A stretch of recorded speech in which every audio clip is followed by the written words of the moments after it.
This week on Goofing Off, Brendan has a new anime for anime. Kyle is comparing more games on Face Off. I have another game for games on a budget. All this and more on Goofing Off.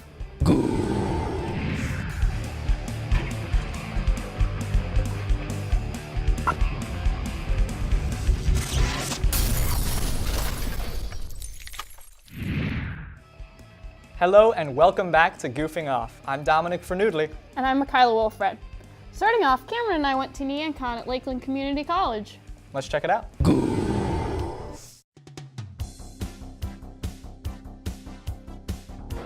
Hi, Cameron and I are here at NeonCon. Let's see how this goes.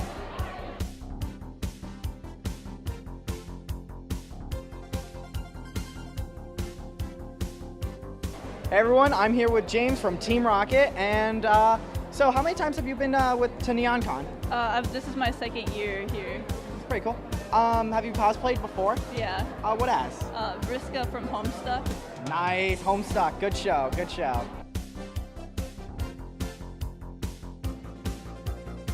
So why Krona? Because I kind of fell in love with this character in the anime, and then I read the manga, and it just, the love for the character developed further, and so I decided that I could cosplay him because I kind of related to him on like a high level. Hey everyone, I'm here with my mortal enemy, Sans. I have lost to this guy way too many times, so I figured I'd talk to him and maybe work out our differences, but I feel like that may not happen today.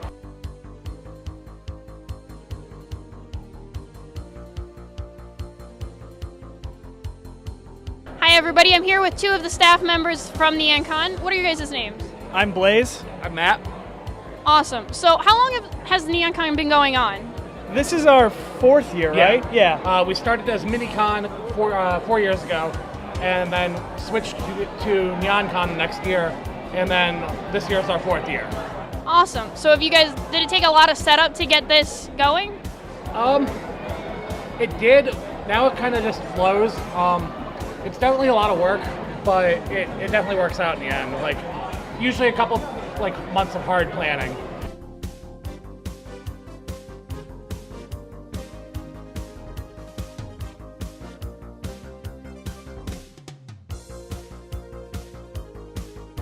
Well, that's all the time we have for today. We had a great time. There are some great people, great cosplayers. What'd you think, Kyla? I mean, I had a good time. I thought it was fun. Good. Well, thanks everyone for taking the time to goof off with us. See you guys later. Bye.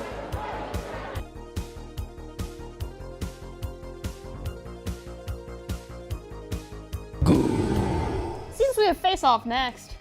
I had to tweet Kyle after last episode. I just thought he had such good points. He had points in an argument. Good is a strong word. At any rate, I'm excited to see what he has this time. So here's Kyle with Face Off. Hello everyone, I'm Kyle Glockner, and welcome to another episode of Face Off. In the beginning, Super Mario games were side-scrolling adventures with the simple goal of getting to the left side of the level to the right side of the level. Of course, things got a bit more complicated as we moved into Super Mario Bros. 3 and Super Mario World, but this was still the era of 2D gaming, where games are simple. But as time moved on and technology advanced, 3D gaming became the standard, and as a Z-axis was added to gaming, many franchises' next games were radically different from their roots, including the Super Mario franchise, which went from a simple side-scrolling platformer to a slightly more complex 3D platformer with Super Mario 64. This was the style Mario games stuck to for a while, until going back to their more traditional roots, but today, we need to only focus on two games, Super Mario 64 and the GameCube title Super Mario Sunshine. Let's get started. Super Mario 64 was released for the Nintendo 64 in 1996. It was one of the first games of its kind, offering a unique 3D environment for players to explore. Rather than the previous level select screen, Peach's castle serves as a hub for Mario to run around and in between levels. The goal of this game was unlike any Mario game before it. No more moving from left to right to beat a level. Now there were several different levels, each with 7 different missions that had a power star at the end. Collecting more power stars unlocks more levels and more areas of the castle. Throughout the game, Mario can find 3 power-ups, so to speak. In hidden levels throughout the castle, Mario can unlock the flight cap, the metal suit, or the invisibility block, each giving them a different ability that can be used in different levels.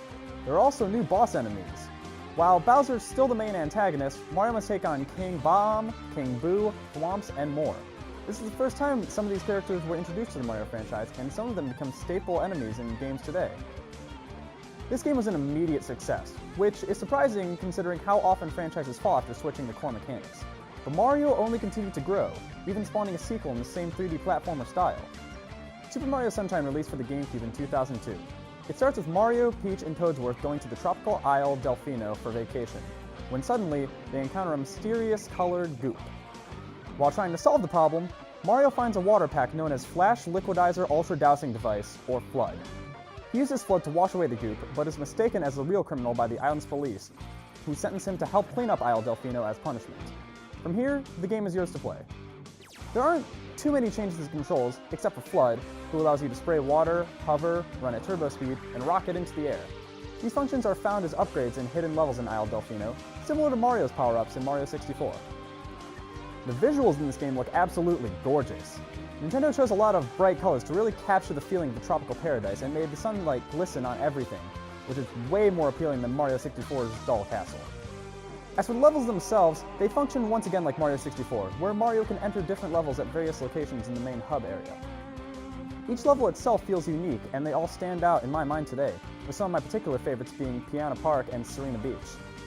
As far as enemies, Bowser's still the main boss, but this time Bowser Jr. appears as a reoccurring enemy, and you don't even figure out it's him until you get to Piana Park. Other than those two, King Boo makes a return appearance, but other than that, most other enemies are new to the game, which makes sense, given that the game doesn't take place in the Mushroom Kingdom. Super Mario 64 may always live on as the first 3D Mario game, but honestly, it doesn't really hold up to the superior titles that came after it. Controls became tighter, graphics got updated, cameras began to function, and they just started to become better games.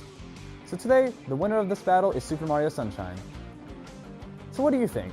Do you prefer Power Stars or Shine Sprites? Be sure to let me know by tweeting me at ZTV Goofing Off using the hashtag FaceOff. Until then, I'm Kyle Glockner, and I'll see you next time on Face Off. We'll be right back after this short break. Please don't go. I'll miss you.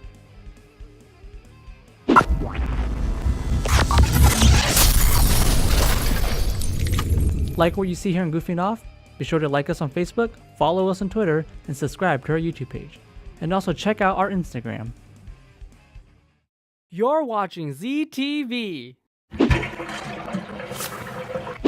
I haven't gotten much sleep lately. Are you okay? I can't stop watching anime. Well, I don't know if it'll help, but Brendan's up next with Animate. It's been days.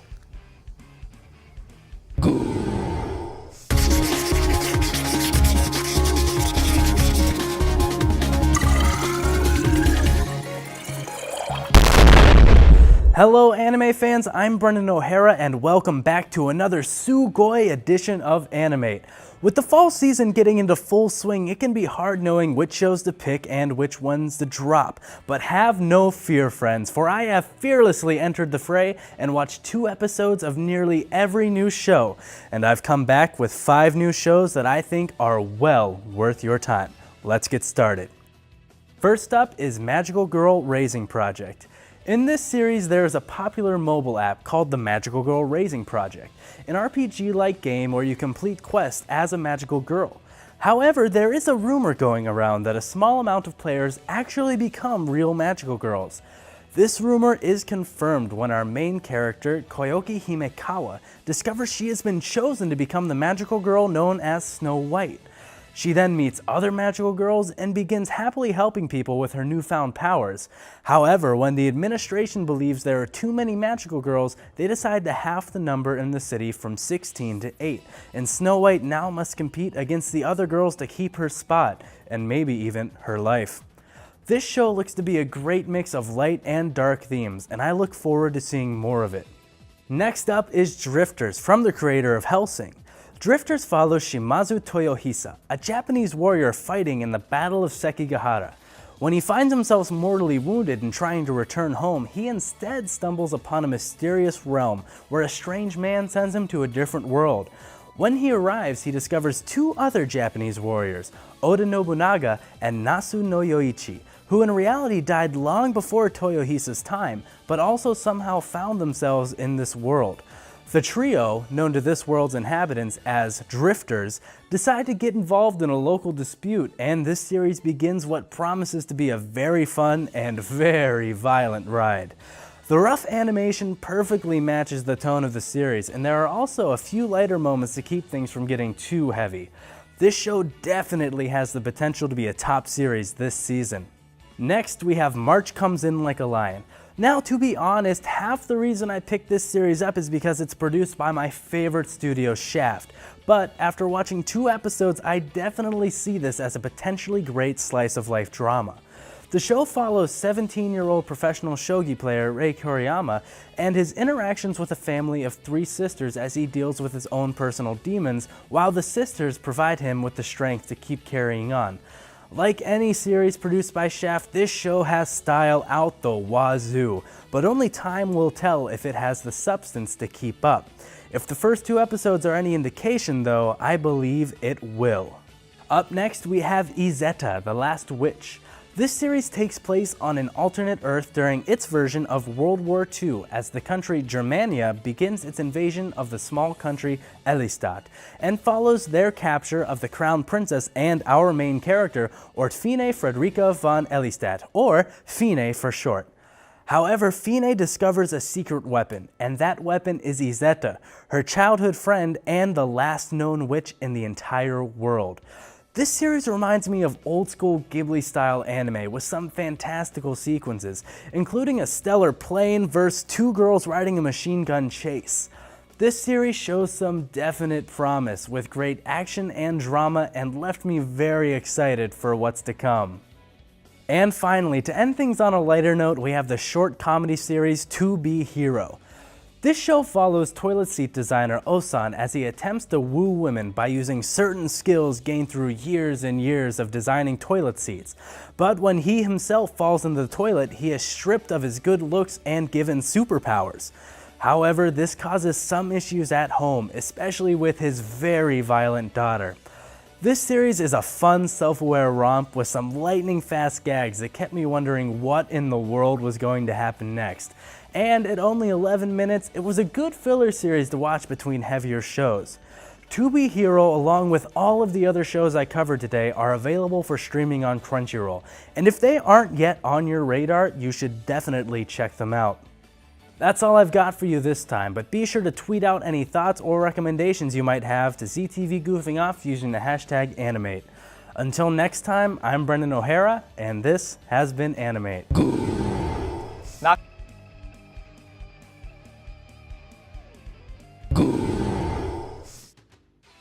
Hey everybody, I'm Mainstream Mike, your captain of the gaming mainstream. So guys, I thought to myself while watching the latest episode of Face Off that Bethesda has a tendency to rehash old gaming engines and use the same general setup for a variety of their games.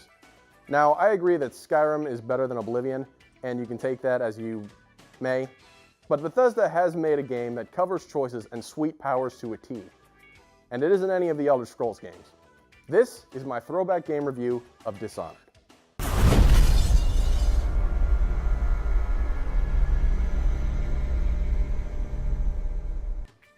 Now, Dishonored originally came out on the PS3 and Xbox in October of 2012, and after its release, it racked up a staggering amount of awards in the gaming community, from graphics to gameplay. And even as I revisited it today, the game still holds up.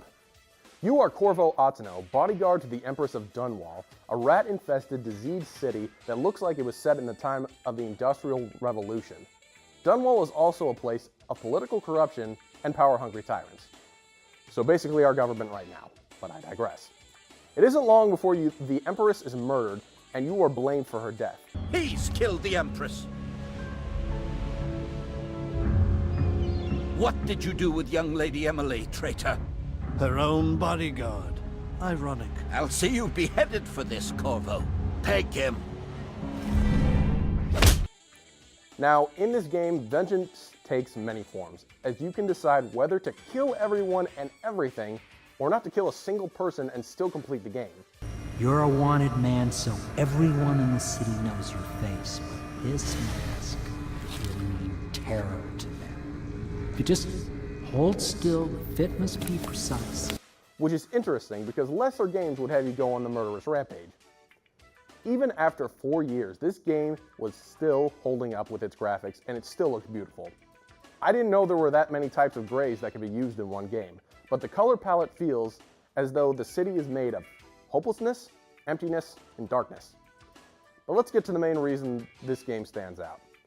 And that is the many ways you can kill or not kill people. And that is to say, with your powers. From time manipulation to teleportation and even summoning a horde of rats to devour your foes within this game, there's a wide variety of ways to progress through each stage, giving the player a real choice in how to move forward with the story.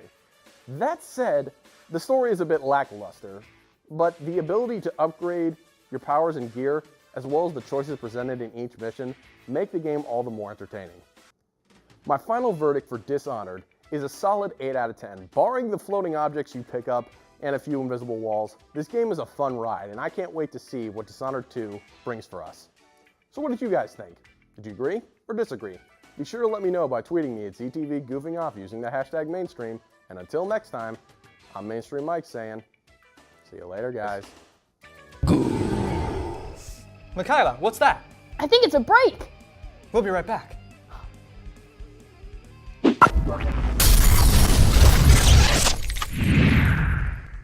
Like what you see here on Goofing Off? Be sure to like us on Facebook, follow us on Twitter, subscribe to our YouTube page, and make sure to check us out on Instagram. You're watching ZTV. So I was looking for something to watch on Netflix, but to no avail. Well, that's convenient. I have a fun segment coming up you should totally watch. Oh? Come join me with Goof and Chill.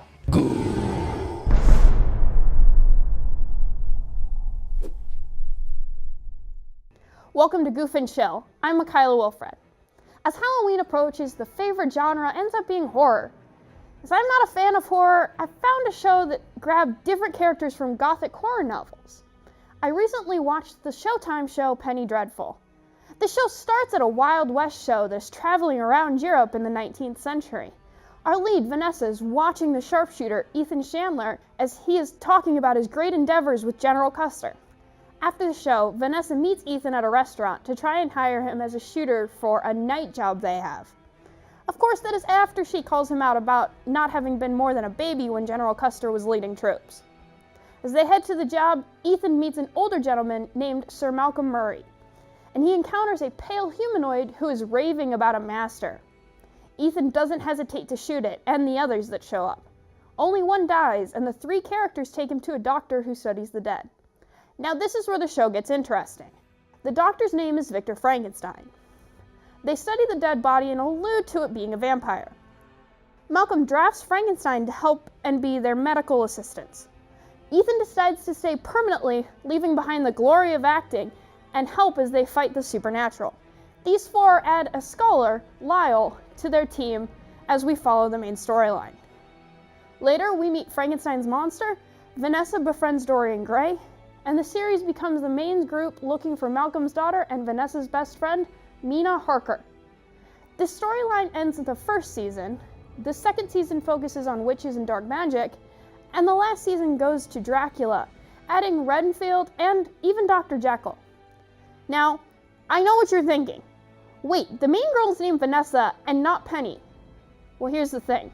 Penny Dreadfuls were stories written in weekly parts, costing a penny. The most famous story published this way was The Barber of Fleet Street, which has been adapted into another wonderful Netflix movie, Sweeney Todd. Now this cast is what truly drew me to this show. Vanessa, who is played by Eva Green, was in Miss Peregrine's Home for Peculiar Children as Miss Peregrine, and she's also the love interest in the James Bond movie, Casino Royale. Sir Malcolm was played by Timothy Dalton, who played James Bond in the late 80s. I guess you could say Vanessa and Malcolm really bond, Ed. For those of you who like Doctor Who, Billie Piper is one of the main characters in the show. There are not a lot of cameos because the show focuses a lot on characters, their relationships, their flaws, their triumphs, their failures, and watching them grow. They are influenced by many people around them, and I found myself yelling from time to time at these characters spending so much time being influenced.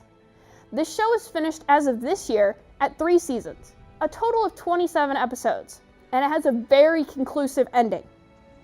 Have any other Netflix recommendations, or want to voice your thoughts about Penny Dreadful, or even last show's Gallivant? Tweet at ZTV Goofing Off with the hashtag #GoofandChill. Keep on Netflix watching until next time. have you ever covered anything other than an indie game on Games on a Budget?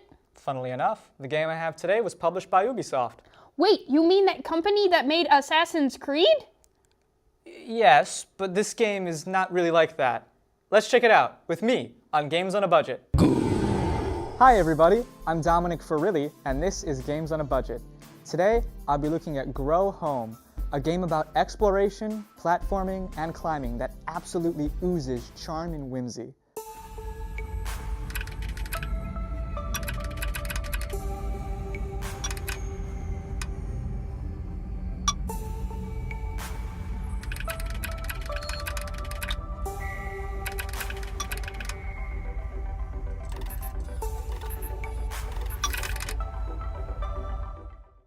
You play as a cute red robot named Bud, which stands for Botanical Utility Droid.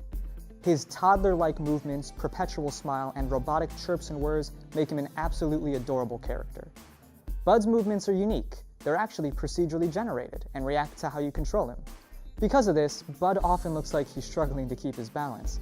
He'll pick up speed and find it difficult to stop, or have to readjust when you make a sharp turn. He also has the ability to climb almost any surface, which is a key part of the game. Bud's goal is to aid the growth of the star plant so that it can bloom near his spaceship, which orbits the planet. He's able to take control of the quickly growing limbs of the plant and guide them to connect with a series of floating islands. The energy the star plant absorbs from these islands are what allows it to grow. You're able to guide the limbs to grow in any direction, which can be a really fun process. It's satisfying to see how you've grown the plant, especially when you get up higher and can get the whole thing in view. Bud's mission is lovingly encouraged by his onboard counterpart, Mom. Mom periodically communicates to Bud, offering helpful information when encountering something new, or encouragement when Bud succumbs to gravity and falls apart. This encouraging voice, along with the bright and colorful visuals, ensure that Grow Home's polygonal world is a fun and safe playground. The game can be completed in about 3 hours, but that doesn't include the 100 collectible crystals and various plants and animals you're able to discover. The controls seem wobbly at first, but that's only until you get used to Bud's movement. There are also various teleporters scattered about, to make sure an accidental fall is never too disastrous. Grow Home was developed by Reflections and published by Ubisoft. You can find the game on Steam for only $7.99. Know of any good cheap games? Like what I had for you today? Be sure to tweet at ZTV Goofing Off using the hashtag GOAB. Until next time, I'm Dominic Verschmooply, keeping your wallets full with games on a budget.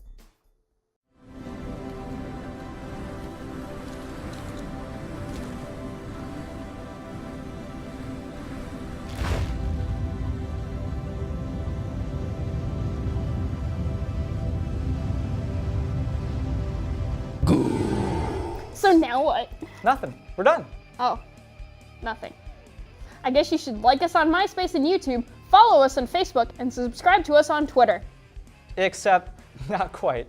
Make sure to follow ZTV Goofing Off on Twitter, subscribe to us for extra content on YouTube, and like us on Facebook. And no one uses MySpace anymore. And whatever. I'm Michaela Wilfred.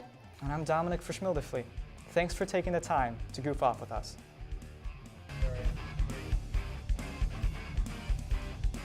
Michaela, what's that? I think it's a break.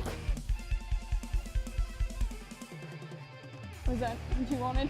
Yeah. I was like... Ad-libbing. This program was produced by ZTV at the University of Akron. To find out how you can make Emmy-winning media, visit the UA School of Communication online.